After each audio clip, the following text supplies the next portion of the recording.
السلام علیکم ورحمۃ اللہ وبرکاتہ۔ ناظرین اکرام، آج رمضان المبارک کا 7واں روزہ ہے۔ الحمدللہ آج بھی ہم اور آپ روزے کی حالت میں ہیں۔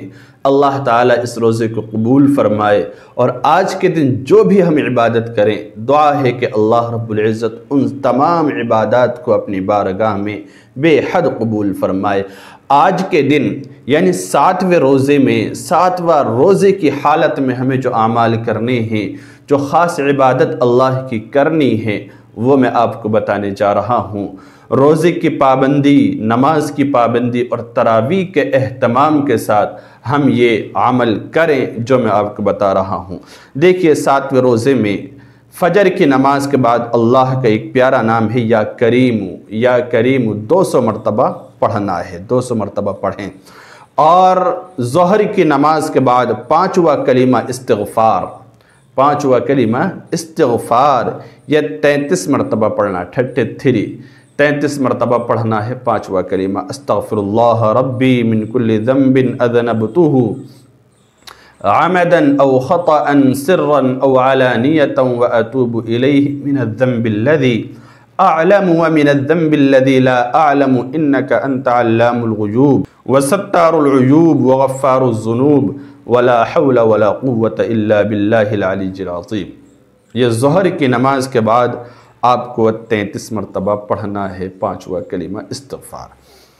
عصر کی نماز کے بعد تیسرا عمل سورہ فاتحہ 40 مرتبہ پڑھنا ہے۔ 7ویں روزے میں عصر کی نماز کے بعد سورۃ الفاتحہ یعنی الحمد سے والضالین تک یہ جو ہے آپ کو 40 مرتبہ پڑھنا ہے۔ بعد نماز مغرب تیسرا کلمہ سوم کلمہ تمجید ہے نا، یعنی تیسرا کلمہ پڑھنا ہے 70 مرتبہ۔ مغرب کی نماز کے بعد 70 مرتبہ تیسرا کلمہ پڑھنا ہے، یعنی سبحان اللہ والحمد للہ ولا الہ الا اللہ واللہ اکبر ولا حول ولا قوة الا باللہ العلی العظیم۔ آپ یہ پڑھیے ہے نا، مغرب کی نماز کے بعد 70 مرتبہ۔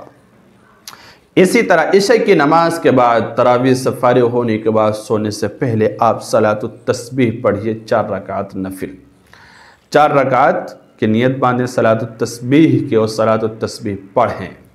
صلاۃ التسبیح کی بڑی فضیلت ہے، میں جو دوسری ویڈیو میں بتا چکا ہوں، اور صلاۃ التسبیح کا طریقہ بہت آسان شکل میں ویڈیو میں بتا چکا ہوں۔ دوسرے روزے پہ جو میں نے ویڈیو بنائی ہے، دوسرے روزے کی خاص عبادت، دوسرے روزے کا خاص عمل، اس ویڈیو میں آدھی ویڈیو سے صلاۃ التسبیح کا طریقہ بہت آسان صورت میں اور بہت آسان انداز میں نے سمجھانے کی کوشش کی ہے، آپ اس ویڈیو میں جا کر دیکھ سکتے ہیں۔